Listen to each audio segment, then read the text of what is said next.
Hello everybody, this is Context Channel. It is on the 25th of June 2023, and one day after there was an attempted coup in Russia, and everybody is asking what's going on in Russia. It's a good day to look into what is going on in Russia, and as I respond to give you a very direct response as to what is going on in Russia, is that Russia is now facing a regime change attack like Syria, Libya, and Iraq before it. Among other reasons why that is going through, it's because of its rich wealth, oil wealth, and gas wealth. It is not me saying that Russia is facing a regime change attack. This was said then in 2011 by John McCain, the late US politician who was at the forefront of orchestrating regime change campaigns in North Africa, Iraq, and Syria. And simply, the whole goal of him attempting such regime change was because of oil wealth. He is among other people who think that all wealth, all oil, and all gas should belong to Americans. And in circumstances of history where such wealth is found in other countries, it's okay for them to raid these countries, destroy them, and take oil wealth for their use. So here is an Atlantic Council article describing how the regime change campaign that began through Arab Spring in 2011 was meant to go to Russia, to Moscow, and to Beijing. Viewers, before we proceed, kindly subscribe to my channel and comment. Welcome back, viewers. I want to illustrate that it is the oil wealth that the Westerners want. The US, UK, and the EU want Russian oil to use it to advance their economies, which are not doing very well, but they will find many justifications to do it. Here is a short history of how Westerners solved their problems. As far back as the 14th century, there is a very repeated pattern. When the Europeans, starting from the Portuguese, Spaniards, the Britons, Germans, the Dutch people, whenever they face any problem, they find somebody with solution, kill him to rob him of the solution. For example, it was in the 15th century that the Portuguese wanted to develop faster. What did they do? They launched their sea campaigns including Vasco da Gama. And what did he do? He went around raiding nations around the shores of Africa, India, and China, and bringing the wealth back home. That was in the 15th century. In the 16th and the 17th century, the Americans, white settlers that wanted free labor, went ahead to start slave trade, invaded Africa, took slaves, and they used them to work in their farms. And later on, when they now wanted resources from Africa, that is from the 18th and the 19th century, when UK, the Dutch, wanted resources from India, from Africa, from Asia, and including the French, when these European powers wanted resources from the rest of the world, what did they do? They launched colonization. So, for example, through the 18th, the 19th, and early 20th century, you had the French colonizing half of Africa, taking its resources home, and other countries in the Indo-Pacific. We saw UK colonizing another half of Africa, the Middle East, India, and taking all the resources home. We saw the Dutch doing the same. We saw the Belgians doing it in Congo and killing as many people trying to do it. Therefore, it's clear that whenever the Westerners have any problem, they will find somebody with resource, kill him, create a narrative, and then rob the resource and take them home. With that in mind, Russia is among the top global producer of oil, petroleum. They are the second largest producer of natural gas, among the top producer of gold, top producer of aluminium. They produce a large amount of silver. They are the top producer of palladium and other resources, and lithium. These are the resources that the Westerners want very much. They want them to use for their industry. Unfortunately, they cannot do that because Russia is a country It has about 140 million people who occupy that country, who own those resources, and must then be allowed to use those resources to advance themselves. But that's not what the Europeans and the Americans believe. If you listen to some statement from John McCain in 2011, he stated very clearly, with a lot of hate, that Russia is a gas station. He disregarded 150 million Russians living in Russia.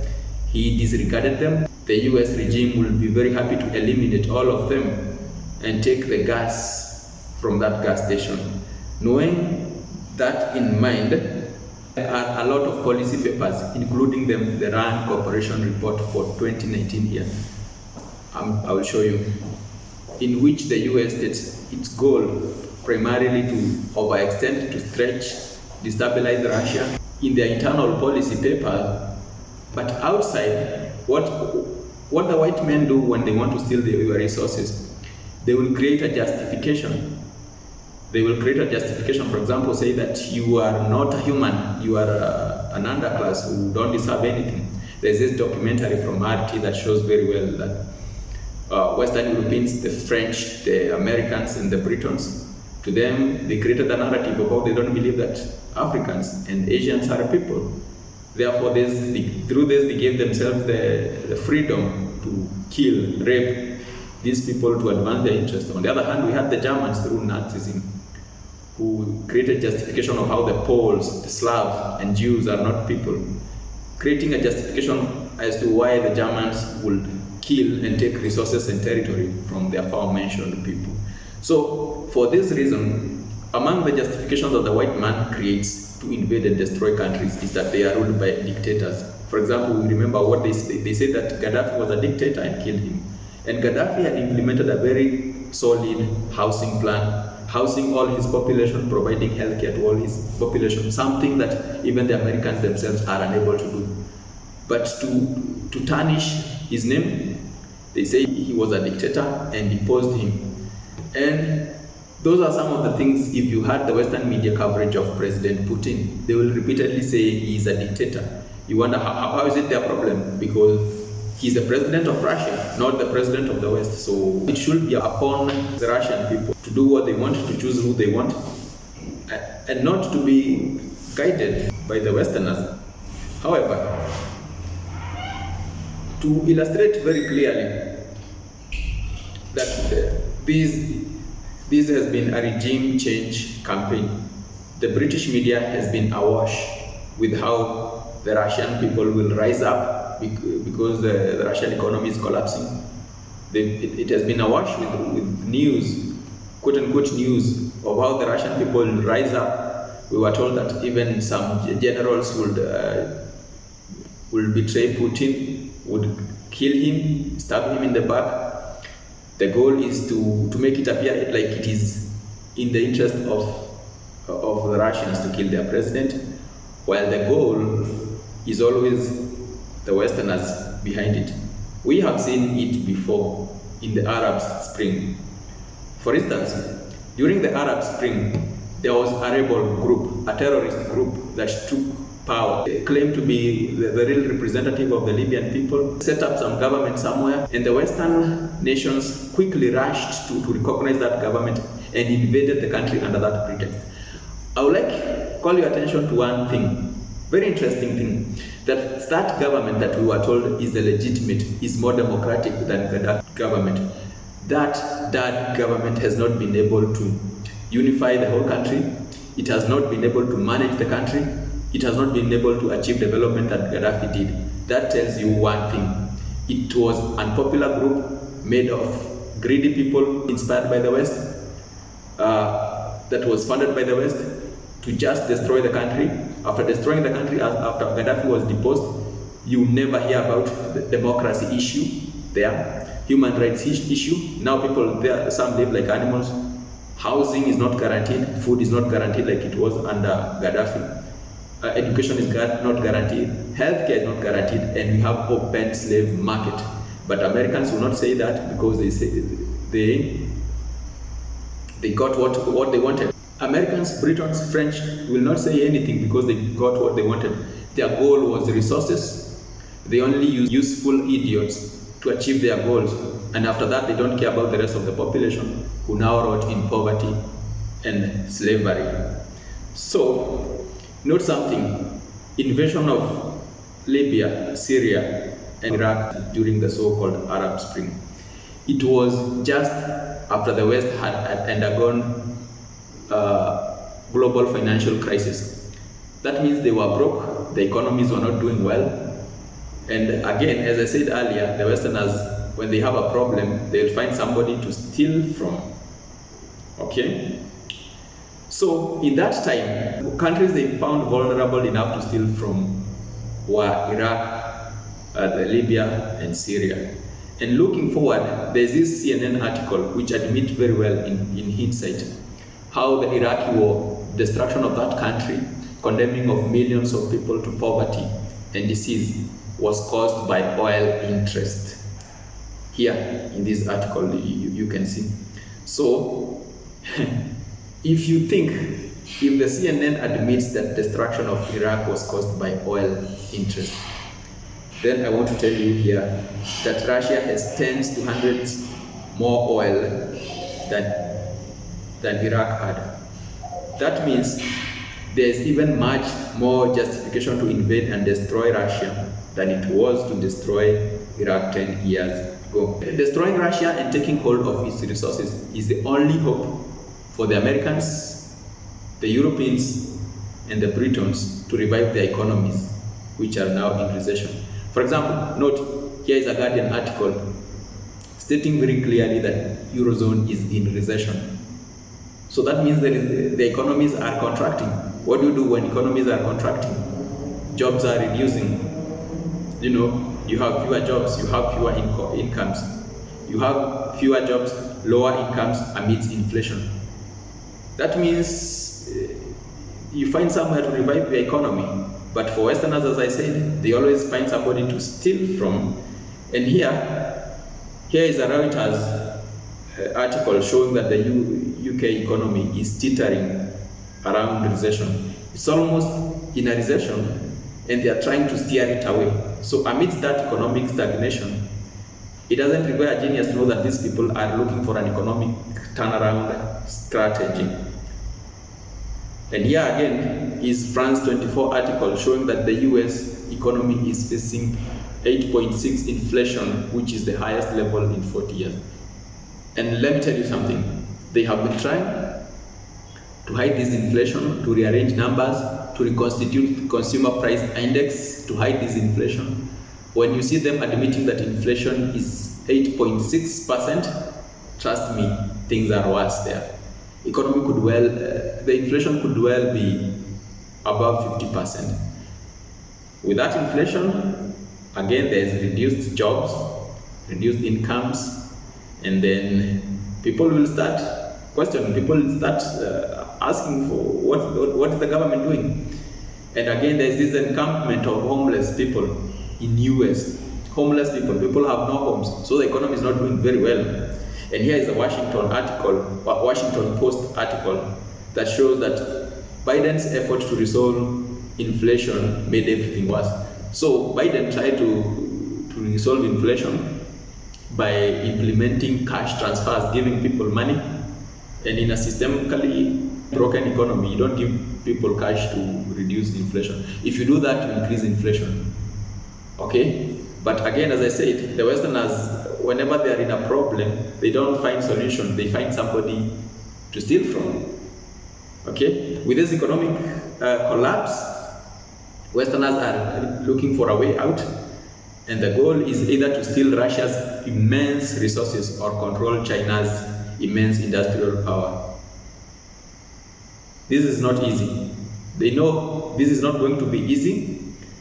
And I know this is not going to be easy because Russia is a strong country, is a strong civilization, and China is a strong country, is a strong civilization, 5,000 years old civilization. Russia is 1,000-year-old civilization. So we saw yesterday on 24th, Joe Biden convened a G7 meeting to deliberate on the situation on Russia. How do you convene a meeting of representatives of 7 governments in one day?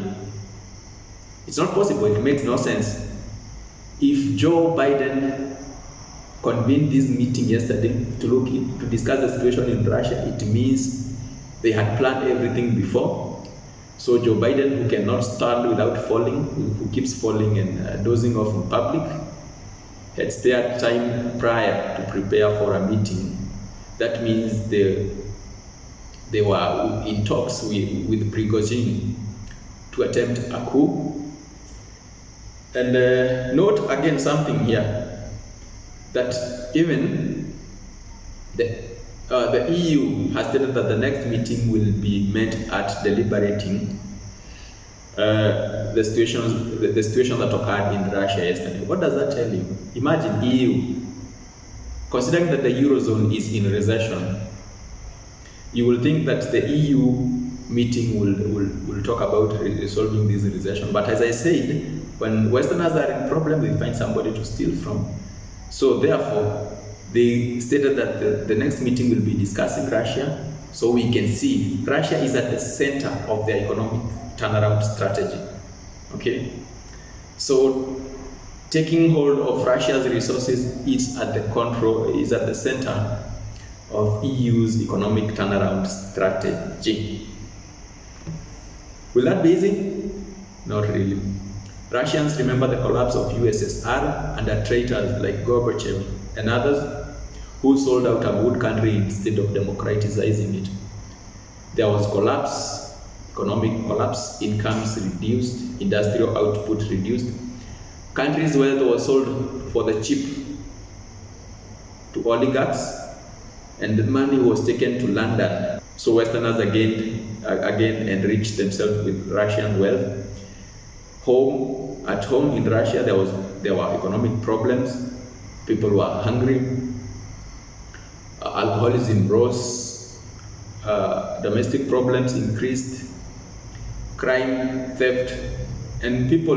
Those are things that are in collective memory of Russians. So they will not admit this Wagner's goal. It will be resisted.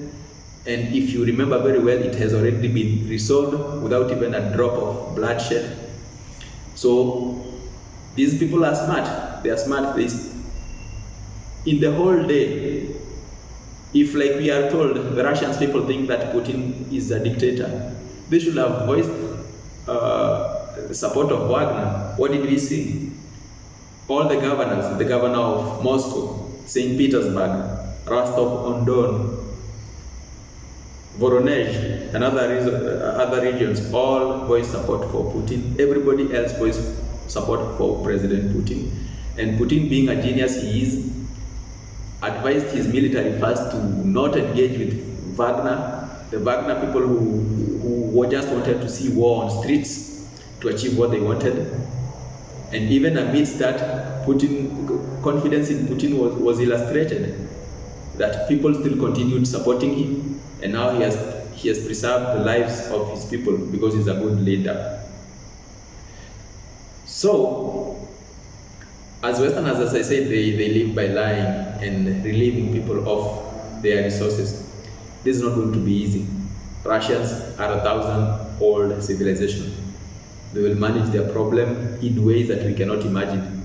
You know, it's easy to analyze Westerners. They are just guided by greed, just raw greed, no sophistication, trying to steal people's wealth and creating simple justifications about it. But for Russians, they always solve their problems in ways we cannot really foresee because it's a different culture. So, ladies and gentlemen, thank you for listening to me. Thank you for this time.